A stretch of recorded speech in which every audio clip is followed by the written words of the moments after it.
सोचिए एक पल के लिए, आप एक ऐसी रात में हैं जहां आसमान पे लाखों तारे हैं, समंदर बिल्कुल शांत है और दुनिया का सबसे बड़ा जहाज पानी पे तैर रहा है। लोग हंस रहे हैं, नाच रहे हैं, चमकते कपड़े, शीशे के गिलास और रोशनी ही रोशनी, सब कुछ परफेक्ट लग रहा है। और फिर एक आवाज, एक टक्कर और जिंदगी हमेशा के लिए बदल जाती है।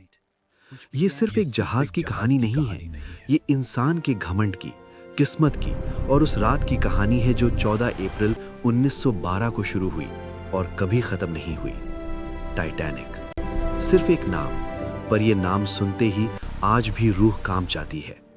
1909 बेलफास्ट, आयरलैंड। एक सपना जमीन पर उतारा जा रहा था। व्हाइट स्टार लाइन कंपनी ने तय किया था कि वो एक ऐसा जहाज बनाएंगे जो दुनिया ने पहले कभी नहीं देखा। हारलैंड एंड वुल्फ शिपयार्ड में 3000 से ज्यादा मजदूर रोज सुबह से रात तक काम करते थे। लोहा पिघलाया जाता था, रिविट्स ठोके जाते थे और धीरे धीरे एक बेहेमत, एक दरिंदा आकार लेते जा रहा था। RMS टाइटैनिक, लंबाई 882 फीट, वजन 46,000 टन। उसकी ऊंचाई एक 11 मंजिले इमारत के बराबर थी। अंदर थे 9 डेक्स, 4 चिमनी टावर्स और एक स्विमिंग पूल। एक स्विमिंग पूल एक जहाज के अंदर। उसमें थे रेस्टोरेंट्स, लाइब्रेरीज, स्क्वॉश कोर्ट्स और वो सब चीजें जो सिर्फ अमीरों के लिए होती हैं। और फिर आई वो लाइन, वो एक लाइन जो टाइटैनिक को लेजेंड नहीं बल्कि ट्रेजेडी बनेगी। God himself could not sink this ship. किसने कही ये बात, ये आज भी डिबेट है, पर ये लफ्ज थी और धरती के भगवान ने शायद सुन लिए। 10 अप्रैल 1912, साउथहैम्पटन, इंग्लैंड। जहाज की पहली और आखिरी जर्नी शुरू हो रही थी।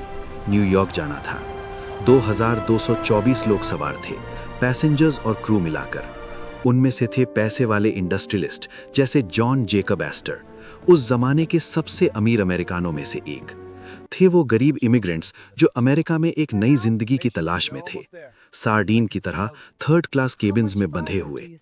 पहले कुछ दिन परफेक्ट थे, समंदर स्मूथ था, इंजन फुल थ्रॉटल पे चल रहा था। कैप्टन एडवर्ड स्मिथ एक वेटरन सेलर जिनका ये रिटायरमेंट से पहले आखिरी वॉयाज था, कॉन्फिडेंट थे। पर कुछ और भी था। वायरलेस रूम में मैसेजेस आ रहे थे, दूसरे जहाजों से, अलग अलग डायरेक्शंस से। सब एक ही चीज बोल रहे थे, आगे आइसबर्ग्स हैं, बहुत सारे। कैप्टन को मैसेजेस मिले, ऑफिसर्स को पता था, पर टाइटैनिक की स्पीड नहीं कमी। वो 22 नॉट्स पे भाग रही थी। एक रिकॉर्ड बनाना चाहते थे, अटलांटिक क्रॉस करने का रिकॉर्ड। स्पीड, घमंड और फेट तीनों एक साथ चल रहे थे। 14 अप्रैल 1912, रात के 11:40। क्रोज नेस्ट में 2 लुकआउट्स थे, फ्रेडरिक फ्लीट और रेजिनल्ड ली। आसमान साफ था, तारे थे, पर वो कुछ देख रहे थे जो उन्हें डरना चाहिए था। फ्लीट ने देखा, डार्कनेस में एक काला साया, बड़ा, बहुत बड़ा।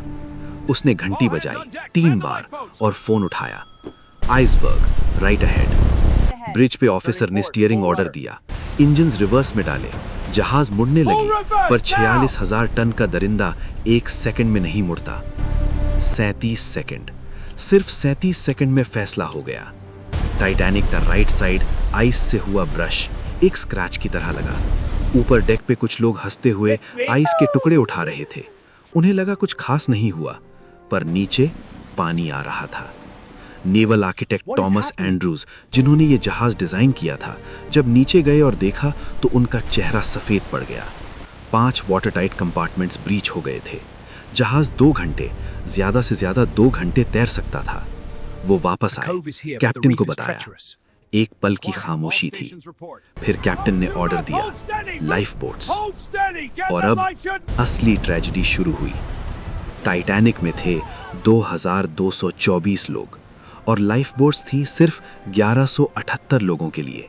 मतलब पहले से ही आधे से ज्यादा लोगों का मरना तय था।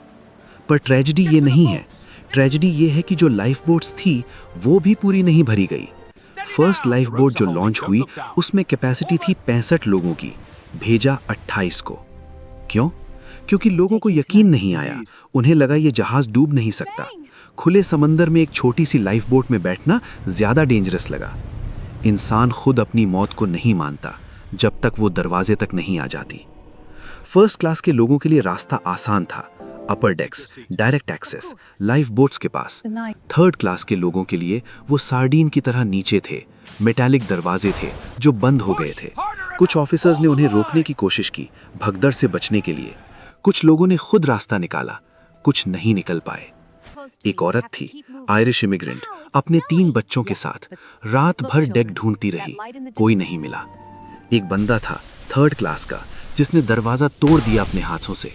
वो बच गया, पर उसका दोस्त नहीं। पैसे वाला टिकट नहीं था, सिर्फ दरवाजे की जगह का फर्क था, और वो फर्क जिंदगी और मौत का फर्क बन गया। रात के 12 बज गए थे। जहाज का अगला हिस्सा डूबने लगा, टिल्ट शुरू हुआ। अब लोगों को यकीन आ रहा था डेक पे एक और चीज चल रही थी, बैंड। टाइटैनिक का बैंड, 8 म्यूजिशियंस, वो बजा रहे थे लोगों को शांत रखने के लिए। जब जहाज डूब रहा था, वो नियरर गॉड टू दी बजा रहे थे।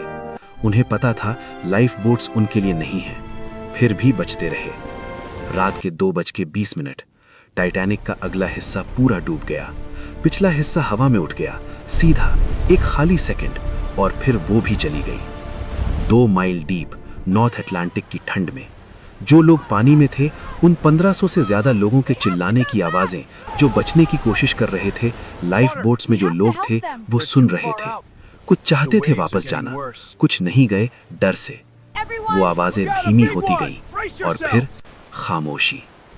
सुबह कारपेथिया जहाज आया, सिर्फ 710 लोगों को बचाने को। 1517 लोग अंडर वाटर, हमेशा के लिए। दुनिया ने सुना, अखबारों की हेडलाइंस बोली टाइटैनिक सिंक्स, पर एक अखबार ने गलती से पहले छाप दिया ऑल सेफ। सब सेफ नहीं थे, कभी नहीं थे। 1985 में रॉबर्ट बैलर्ड ने टाइटैनिक को ढूंढा, 12,500 फीट नीचे नॉर्थ अटलांटिक में। वो अभी भी वहां है, टूटी हुई, रस्टेड, पर है। कुछ लोगों के जूते अभी भी डेक पे रखे हैं, कुछ घड़ियां अभी भी 2:20 पे रुकी हैं। चाइना प्लेट्स बिखरी हैं, शायद उसी डिनर टेबल की जहां एक रात पहले लोग हंस रहे थे। टाइटैनिक अकेला जहाज नहीं था जो डूबा, पर वो अकेला जहाज है जिसने पूरी इंसानियत को एक सीख दी जो हम आज भी याद करते हैं। इंसान जब सोचता है कि वो जीता नहीं जा सकता, तब धरती एक बार और अपनी ताकत दिखाती है। टाइटैनिक ने हमें सिखाया, स्पीड से ज्यादा जरूरी है सोचना, घमंड से ज्यादा जरूरी है इंसानियत, और जिंदगी चाहे अमीर हो या गरीब, एक ही जहाज में होती है। आज भी वो रात खत्म नहीं हुई, वो पानी आज भी ठंडा है, वो खामोशी आज भी गहराई है, और वो 1517 आवाजें जो बुझ गई थीं उस रात, वो आज भी सुनाई देती हैं, अगर तुम सच में सुनना चाहते हो।